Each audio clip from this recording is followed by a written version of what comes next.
이 시간 함께 하나님의 말씀 찾아보겠습니다. 마가복음 14장 22절 말씀을 함께 찾아보겠습니다. 가지고 계신 성경책을 펼쳐서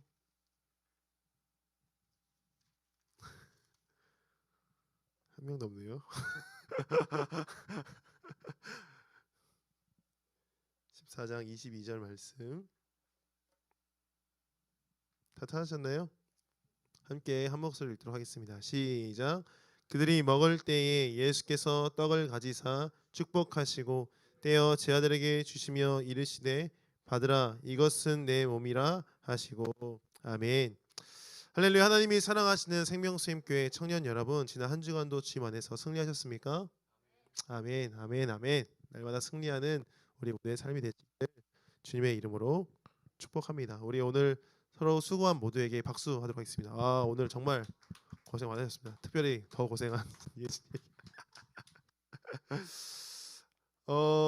뒤에 날씨를 보니까 정말 화창한 날씨가 계속되고 있습니다. 그죠? 이번 주에 뭐 비가 오긴 했지만 비가 오고 나서 이제 공기도 깨끗해지고 움츠렸던 그 꽃들이 갑자기 꽃망울을 막 터뜨리면서 아주 좋은 날씨가 계속되고 있는데, 이 날씨처럼 여러분의 삶도 계속해서 좋은 날들만 가득하기를, 꽃이 가득 핀 것처럼 여러분의 삶에도 정말 향기가 가득한, 꽃이 가득한 삶이 되시기를 다시 한 번 더 주님의 이름으로 축복합니다.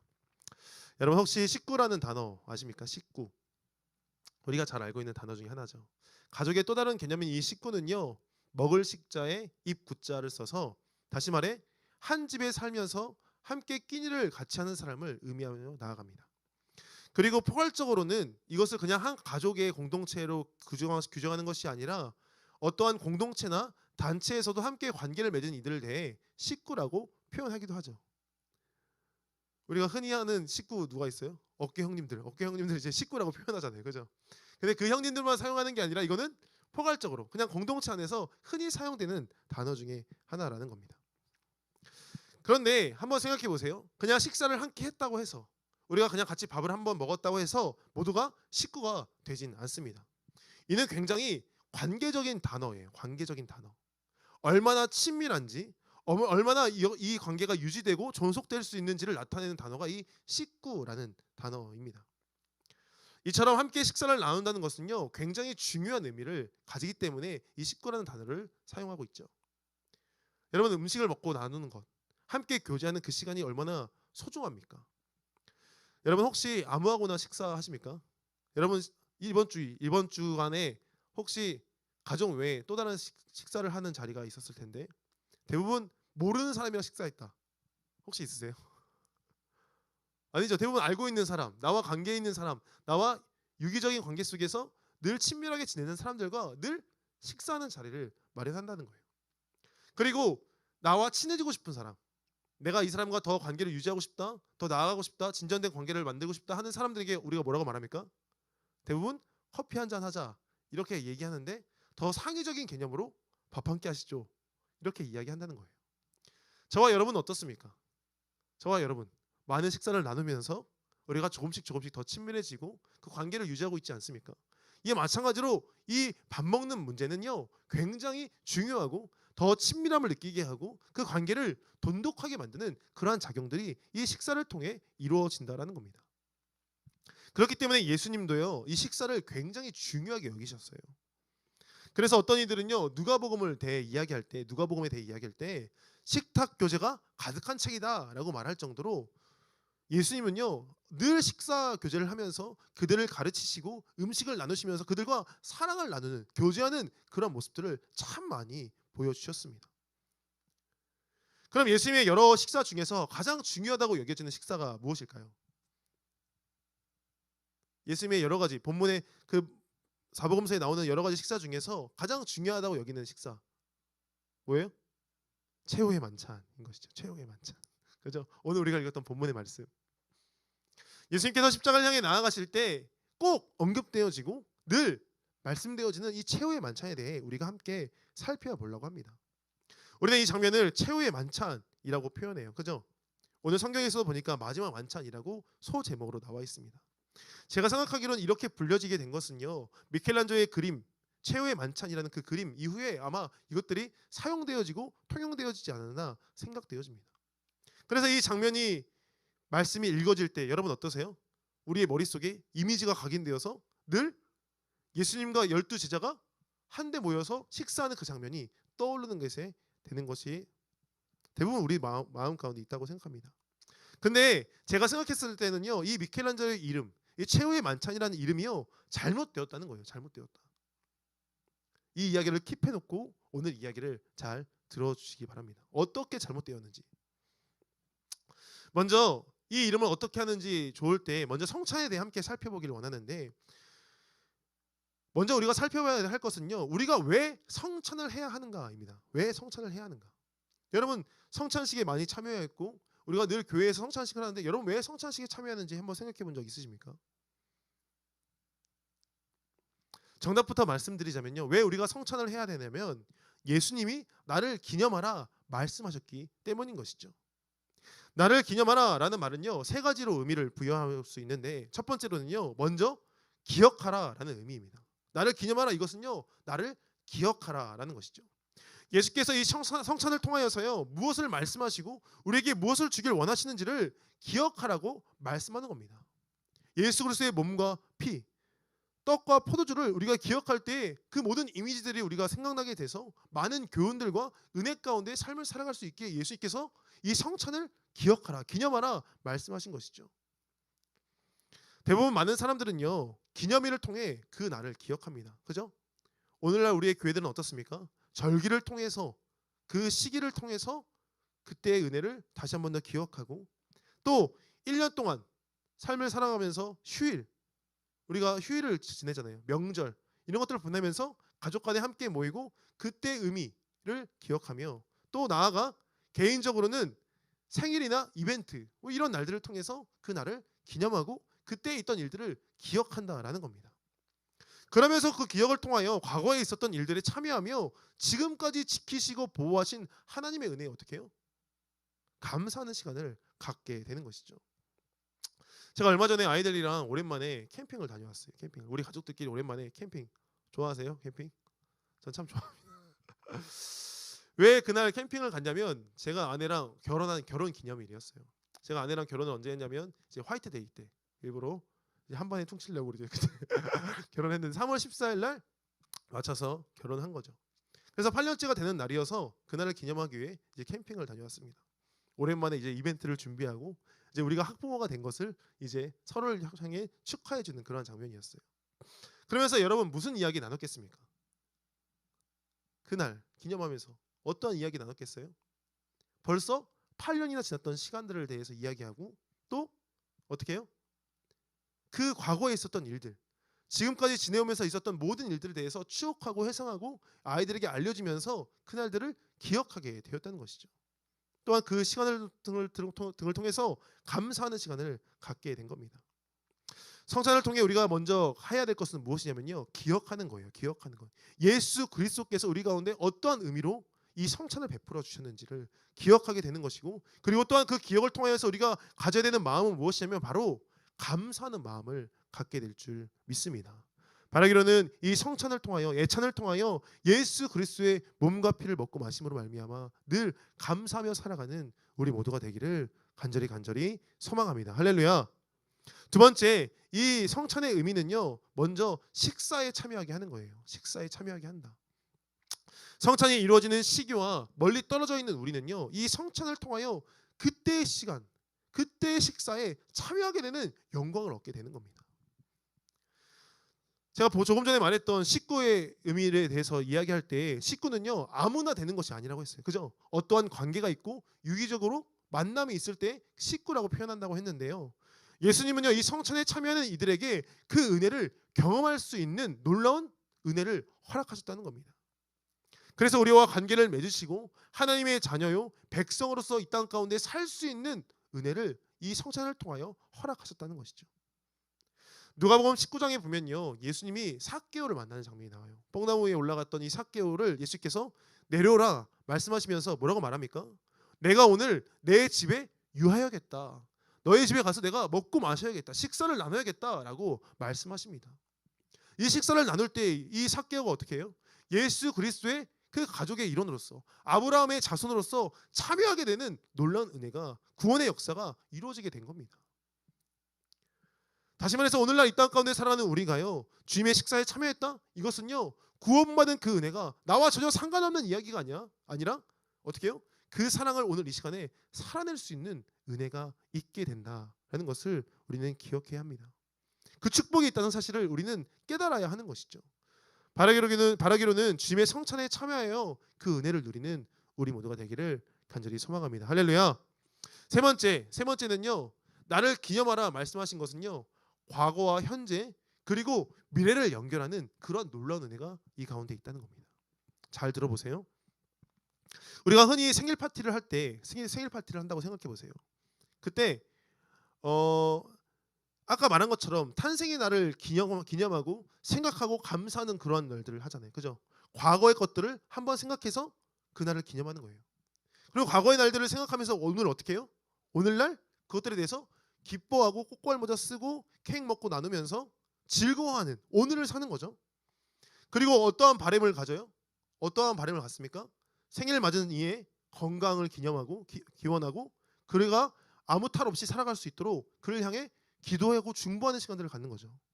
다시 말해서 과거와 현재를 잇고 현재와 미래를 잇는 시간이 바로 이 성찬의 개념 안에 들어있다는 겁니다.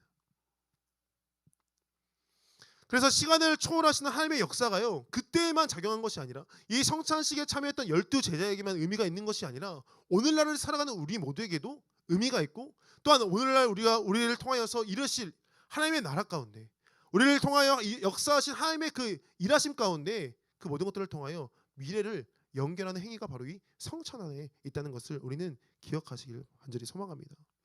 하나님의 신실하심과 예수 그리스도의 지속적인 사랑을 의미하면서요, 변함없는 그분의 사랑으로 우리를 이 소망을 잃어버린 이 땅 가운데 소망을 회복하고 살아갈 수 있는 그 놀라우신 힘을 우리 가운데 허락하게 될 줄 믿습니다. 바라기로는 늘 우리를 보호하시고 동행하시며 주의 권능으로 살아가기를 원하시는 하나님의 역사하심 가운데 바로 서는 우리 모두가 되기를 간절히 소망합니다. 할렐루야. 이것이 바로 성찬의 의미인 거예요. 세 가지. 그러면 우리가 이 성찬식을 통하여서 무엇을 기념해야 되는지를 또한 살펴볼 필요가 있습니다. 그것은 바로 떡과 포도주, 몸과 피를 기념해야 하는 것이죠. 나를 기념하라 말했을 때 이것은요, 바로 나의 몸과 예수 그리스도의 몸과 예수 그리스도의 피를 기념하며 살아가야 하는 겁니다. 하나씩 살펴보길 원하는데요, 먼저는 떡에 대해 이야기를 해보길 원합니다. 여기에서 나오는 떡은요, 그냥 떡이 아닙니다. 우리가 먹는 그냥 떡이 아니라 예수께서 말씀하시는 의미는 무엇이냐면 바로 생명의 떡을 말하고 있는 것이죠. 요한복음 6장에 보면요, 우리가 잘 아는 오병이어 사건이 나와요. 오병이어 사건 뭐예요? 5개의 떡과 2마리의 물고기를 통하여 몇 명이 먹어요?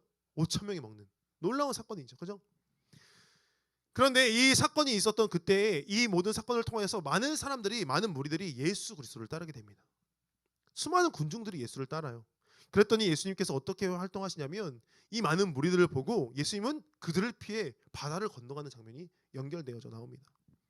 그때 예수님께서 뭐라고 말씀하시냐면 그들이 와서 자기를 억지로 붙들어 임금으로 삼으려는 줄 아시고 다시 혼자 산으로 떠나갔다라는 그런 말씀이 나오거든요. 다시 말해 그들의 마음은요, 먹는 문제를 해결해 주신 예수 그리스도를 볼 때 그 주님을 바라본 것이 아니라 당장의 문제를 해결해 준 정말 놀라우신 그분을 바라보게 되는 것이죠. 다시 말해서 구원자나 메시아로서가 아니라 그냥 인간적인 마음으로 해결자로 생각하며 나아간 겁니다. 이는 마치 자신의 배가 신으로 여기는 세상 사람들의 모습과 다를 바 없는 그러한 모습이었어요. 그 놀라운 기적과 표적을 경험하고 나서도 그들은요, 이 표적만 바라볼 뿐 예수 그리스도를 바라보지 못하는 이 현주소에 있던 겁니다. 그때 예수님께서는요, 이 자리에서 떠나시고 제자들에게 가르치시는 장면이 연결되어서 나오는데 그때 뭐라고 말씀하시냐면 요한복음에 자주 등장하는 어법을 통하여 이들을 가르칩니다. 요한복음에서는요, 예수 그리스도께서 스스로를 통하여 말씀하실 때 나는 무엇이다 라고 가르치는 장면이 나오거든요. 이것을 헬라어의 용법으로 에고 에이미라는 용법을 사용해요. 에고 에이미. 나는 무엇이다. 기억하세요. 이거 아주 알아두면 좋습니다. 이는요 에고 에우미 용법이라고 말하는데요. 예수께서 뭐라고 말씀하시냐면 나는 선한 목자다. 나는 세상의 빛이다. 나는 양의 문이다. 나는 부활이며 생명이다. 라고 말씀하시는 여러 가지 등등의 이야기들을 하십니다. 그때 가장 먼저 자신을 소개하고 강화시키는 모습 가운데 가장 먼저 소개되는 것이 바로 나는 오병이어 이후에 생명의 떡이다 라고 말씀하는 장면이 요한복음 6장에 등장한다는 거예요. 이것은 뭐예요? 오병이어에서 떡에 집중했던 그 사람들에게 그 떡이 진짜가 아니라 생명의 떡 된 내가 진짜다라고 말씀하고 있으신 것이죠. 예수님께서 어디에서 태어나셨습니까? 어디서 태어났어요? 베들레헴에서. 베들레헴의 뜻은요 떡집이라는 뜻을 가지고 있어요. 그 떡집에서 태어난 예수님께서 생명의 떡으로서 이 땅 가운데 오사 그 떡을 먹는 자들에게 영원한 생명을, 영원한 안식을 허락해 주시기 위해 이 땅 가운데 오셨다라는 것을 예수님께서는 말씀하고 있는 겁니다. 그리고 이 생명의 떡은요 거기에서 멈추는 것이 아니라 나아가 무엇으로 연결되냐면요, 예수님이 사단과 그 시험 가운데 대결할 때 그 장면 기억하세요? 돌덩이를 변하여 떡으로 만들어라 말했을 때 예수님께서 뭐라고 말씀하셨어요? 사람이 떡으로만 살 것이 아니요 뭐요?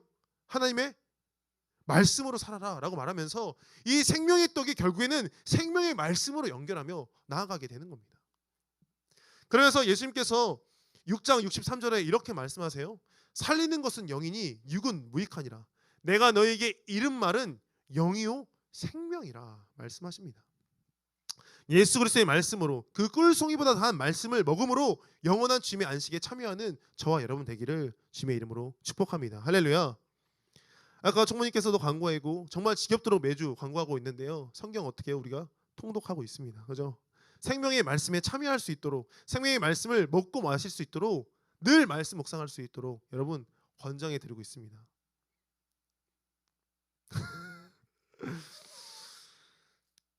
그럴 수 있어요. 괜찮아요. 여러분 괜찮습니다. 진짜 괜찮아요. 참여 못할 수 있는데요. 지금부터라도 할 수 있다는 거예요. 아시겠죠? 예? 알겠어요. 물어보지 않았는데.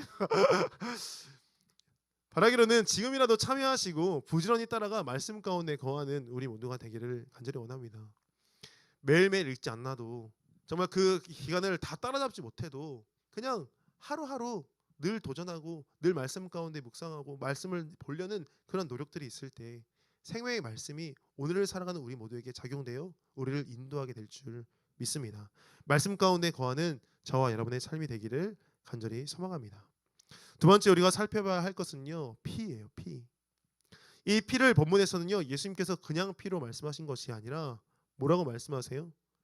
언약의 피라고 말씀하셨다는 것을 여러분 깨달아야 합니다. 이 성찬식이 이루어졌던 날이 언제였을까요? 이 성찬식이 이루어졌던 날 12절을 함께 찾아서 읽어보겠습니다. 12절 12절 시작. 미교절의 첫날 곧 유월절 양 잡는 날에 제 아들이 예수께 여짜오되 우리가 어디로 가서 선생님께서 유월절 음식을 잡수시게 준비하기를 원하시나이까 하매. 아멘. 이 성만찬이 이루어졌던 시기가 언제예요? 유월절이었어요. 영어로는 뭐라고? 패스오버. 패스오버이라고 말하는 이 유월절이었습니다. 이것은요 장자의 죽음이 넘어가 이스라엘이 애굽에서 구원받아 출애굽했던 것을 기념하는 사건이 이 바로 유월절이었어요. 이 유월절에는요 이스라엘 백성들이 해야 할 일들이 있었습니다. 그것은 무엇이냐면 양을 잡아 피를 문설주에 바르고 또 무교병을 구워서 그것을 먹고 나아가는. 근데 그냥 먹는 것이 아니라 도망칠 준비를 하고 다 채비를 한 상태로 무교병을 먹고 도망갔던 그 사건을 기념하는 날이었어요. 그래서 항상 유월절을 맞이하는 이스라엘 사람들은요 어떠한 것을 했냐면 그 자리에서 리더 혹은 가장 나이 많은 어르신이 유월절이 어떠한 의미를 가지고 있는지 설명하고 그날을 항상 기억하는 그러한 시간들을 갖게 됐습니다. 그런데 예수님이 이 유월절 성만찬에 제자들과 함께 음식을 먹고 나누시는데 늘 전통적으로 예수께서 이제 뭘 해야 돼요? 유월절의 의미를 설명해야 되는 시기가 온 거예요. 오늘 본문의 말씀이 이렇게 나오는 것이 아니라 예수님은요 실급시대에 모세를 통하여 하나님께서 그들을 구원해 주셨던 역사를 말해야 되는 그 타이밍에 예수님께서 갑자기 성만찬을 이야기하신 겁니다. 이 떡을 받으라 이는 내 몸이다. 이 포도주를 마셔라 이는 내 피다 라고 말하는 것을 들었을 때 제자들은요 아마 웅성웅성대고 많은 분들이 아마 이것이 왜 그럴까 의아했을 겁니다. 아니 이게 무슨 말씀이신가? 예수님께서는요 이 언약의 피, 이 생명의 떡을 말씀하시면서요 뭘 이야기하고 싶으셨냐면 바로 약속된 메시아, 이스라엘을 구원한 구원자요, 속죄하실 대속물이요, 우리를 속량하시고 은혜를 베푸실 이를 지칭하는 말이 바로 이 성만찬의 의미였다라는 겁니다. 다시 말해서 선지자들과 제사장들을 통하여서요 이 출애굽했던 그 사건들처럼 이제 다시 한 번 더 그 구원의 역사가 이루어질 건데, 단번에 이루어질 건데, 예비되었고 예언되었던 그 말씀이 예수 그리스도를 통하여서 성취되었다는 것을 선포하는 말씀이었다는 거예요. 이해되십니까? 그리고 마치 이스라엘이 유월절의 피를 문설주에 바름으로써 구원을 얻은 것처럼 새로운 언약의 피, 예수 그리스도의 그 십자가의 보혈로 말미암아 언약을 맺게 된 것이죠. 그것이 우리를 구원하게 되는 소망의 언약이었습니다. 이것을 들은 제자들은요 그 당시에는 그것을 깨닫지 못했지만 이후에 이들은요 그것을 깨닫게 되었고 늘 성만찬을 하면서 이 날을 기념하고 또 기념하고 또 기념하게 되었던 것이죠. 그리고 그 사건은요 이후에 십자가의 사건으로 이것이 언약의 피로서 이루어지게 되었고, 그 언약이 이루어지게 되었고, 또 다른 언약을 우리에게 허락하셨는데, 사망 권세를 이기신 예수님께서 이 성찬을 기념할 때마다 십자가의 보혈과 부활의 능력, 그리고 나아가 예수 그리스도의 재림, 주님이 다시 오신다 하는 그 언약을 우리 가운데 허락하시게 된 줄 믿으시길 바랍니다. 할렐루야. 이 언약의 피를 붙들을 때, 이 언약이 분명히 이루어진다는 그 신실하심을 믿을 때 우리 가운데 놀라우신 은혜로 말미암아 살아가게 되는 힘을 얻게 될 줄 믿습니다. 그러면 다시 처음으로 돌아가서, 이것이 바로 성찬을 기념하라고 말씀하시고 성찬의 의미라면 다시 처음으로 돌아가서 우리가 최후의 만찬이라고 부르는 그 제목을 어떻게 바꿔야 될까요? 어떻게 바꿔야 될까요? 저는요 이 제목을요 이렇게 바꿔야 한다고 이 연사 강력하게 외칩니다. 뭐냐면 바로 언약의 만찬이라고 바꿔야 한다고 생각합니다. 제 개인적인 주장이에요. 언약의 만찬. 사실 최후의 만찬이라는 표현은요 무슨 표현이에요? 마지막, 이제 끝, 더 이상 식사가 없다는 이야기 아닙니까? 그런데 여러분 보세요. 성경만 조금만 보더라도 예수님은요 부활하신 이후에 제자들과 또 음식을 먹고 나는 장면이 여러 번 등장해요. 최후의 만찬이 아닌 거죠. 말도 안 되는 소리인 거죠. 그런데 이날은 특별한 날이잖아요. 그죠? 십자가 지시기 바로 직전의 날. 그렇기 때문에 우리는요 이날을 조금 특별하게, 그러면 여러 식사 중에 하나가 아니라 언약의 식사, 언약의 만찬이라고 부르는 것이 옳지 않나라고 생각하게 되는 겁니다. 그래서 오늘도 그날을 기념하고 기억하는 이들과 함께 지속되어지고 있기에 언약의 성찬이라고 부르는 것이 옳다라는 겁니다. 좀 반주 좀 부탁드릴게요. 제가 읽었던 이 짧은 책 중에 1세기 그리스도인들의 이야기라는 책이 있습니다. 여러분에게 소개해드리고 말씀드렸을 거예요.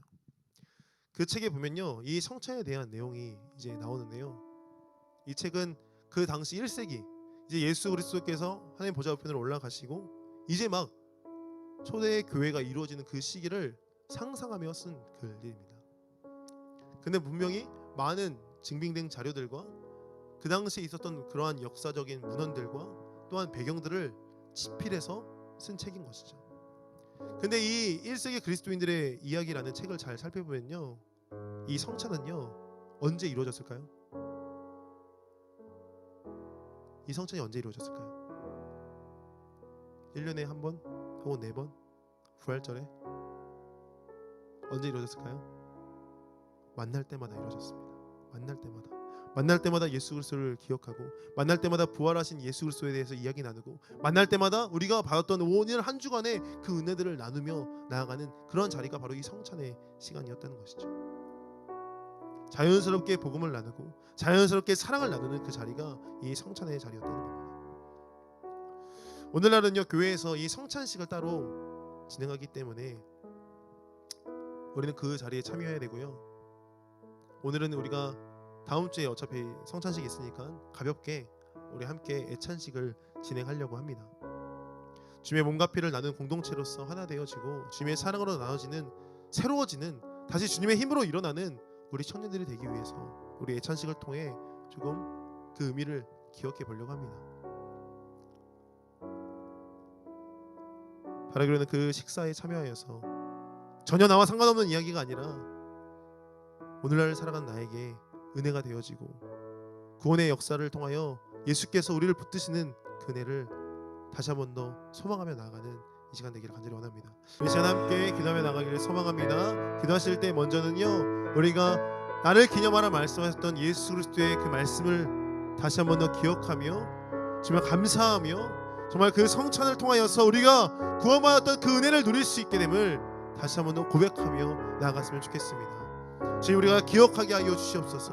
예수께서 우리를 통하여 그 십자가를 지시고 우리를 위하여 그 아픔과 그 고통들을 참아내시며 인내하시며 우리의 모든 상함과 우리의 모든 상처를 싸매어 주셨다는 그 사실들을 우리가 기억하기를 소망하오니 주여 아버지, 우리의 묵상 가운데, 우리의 기도 가운데, 우리의 삶 가운데 함께하여 주셔서 우리 모든 상처를 치료하여 주시옵소서라고 함께 기도했으면 좋겠습니다. 또한 기도할 것은요, 우리가 그 식사에 참여하여서 전혀 상관없는 사람으로 살아가는 것이 아니라 날마다 예수 앞에 동행하고 예수와 함께 걸어가며 예수의 그 성찬에 참여해서 음식을 먹고 나누는 주의 공동체로서, 주의 백성으로서, 주의 자녀로서 이 땅 가운데 살아갈 수 있도록 아버지 허락하여 주시옵소서라고 간절한 마음 가지고 함께 기도하며 나가겠습니다. 기도하시겠습니다. 사랑해 주님 감사합니다.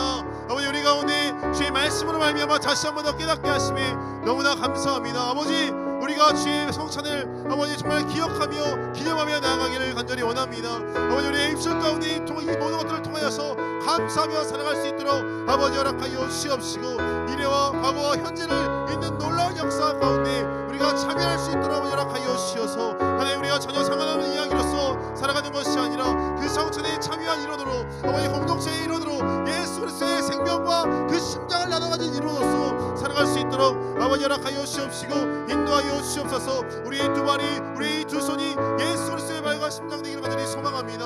아버지, 우리가 걸어가는 모든 자리 가운데 하나님의 마음이 있게 하여 주시옵시고 아버지의 마음으로 말미암아 살아갈 수 있도록 아버지 허락하여 주시옵시고 인도하여 주시옵소서. 우리를 인도하시고 우리를 붙드시며 우리를 치유하시는 놀라우신 역사 가운데 아버지 그 십자가의 사랑을 다시 한번 더 기억하기를 소망하오니 마음에 새겨지게 하여 주시옵시고 아버지, 우리가 이때에만, 이 사순절에만, 이 고난을 다가오는 고난 주간에만 아버지 이것들을 생각하는 것이 아니라 날마다 그것 가운데 묵상하며 날마다 감사하며 살아갈 수 있도록 아버지 허락하여 주시옵시고 인도하여 주시옵소서.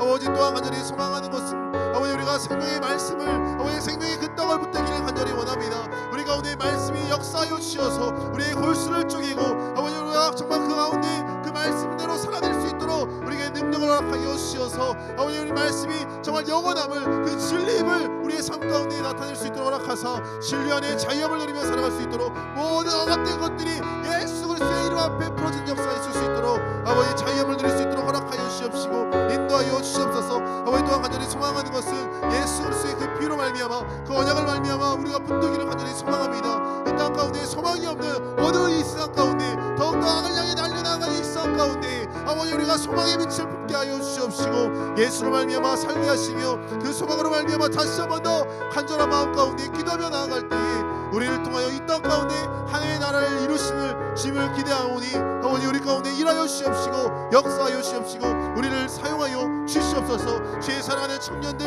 아버지, 그냥 이 자리 가운데 정말 바로 서게 하여 주시며 아버지 말씀 가운데 서게 하시며 기도한 가운데 나아가 응답받는 놀라운 역사가 있을 수 있도록 아버지 허락하여 주시옵시고 아버지 인도하여 주시옵소서.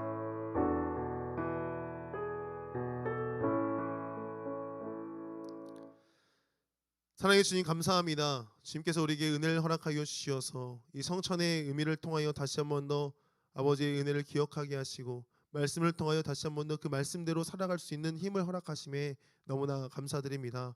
아버지, 우리가 기억하는 것에 그치는 것이 아니라 감사로 이어질 수 있도록 허락하사 우리 입술 가운데 그 고백들을 통하여서 하나님께 영광 올려드리는 삶을 살아낼 수 있도록 아버지 허락하여 주시옵시고 인도하여 주시옵소서.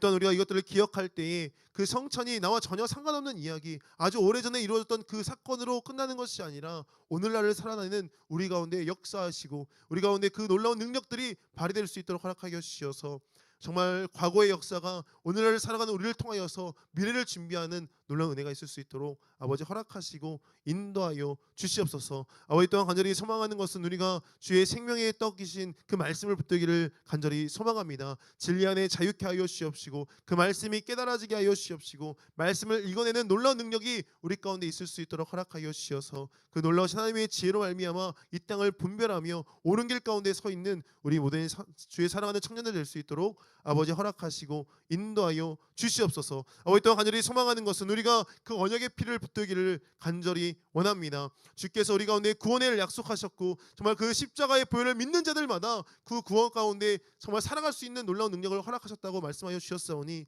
믿음 가운데 서게 하시며 담대함 가운데 나아갈 수 있도록 허락하사 하나님의 자녀요 하나님의 백성으로서 이 땅 가운데 살아가는 주의 청년들 될 수 있도록 아버지 허락하시고 인도하여 주시옵소서. 이후로 우리가 애찬식을 가지며 정말 교제하며 나아갑니다. 하나님께서 그 자리 가운데 제자들과 교제하고 이후에 이들이 정말 귀하게 쓰임 받았던 것처럼 우리가 함께 교제하며 중보하며 기도하며 나아갈 때에 이 자리를 통하여서 그 주님의 그 사랑이 놀라우신 그 십자가의 보혈이 나눠지는 역사가 있을 수 있도록 아버지 허락하시고 인도하여 주시옵소서.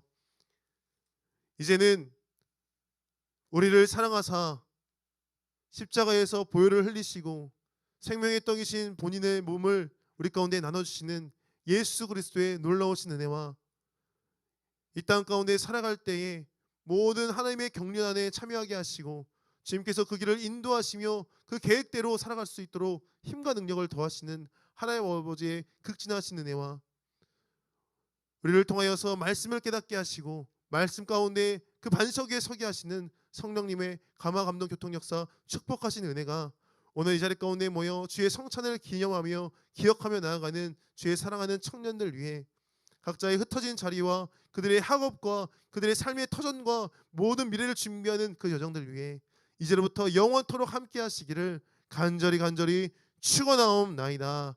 아멘. 아멘. 주님 감사합니다.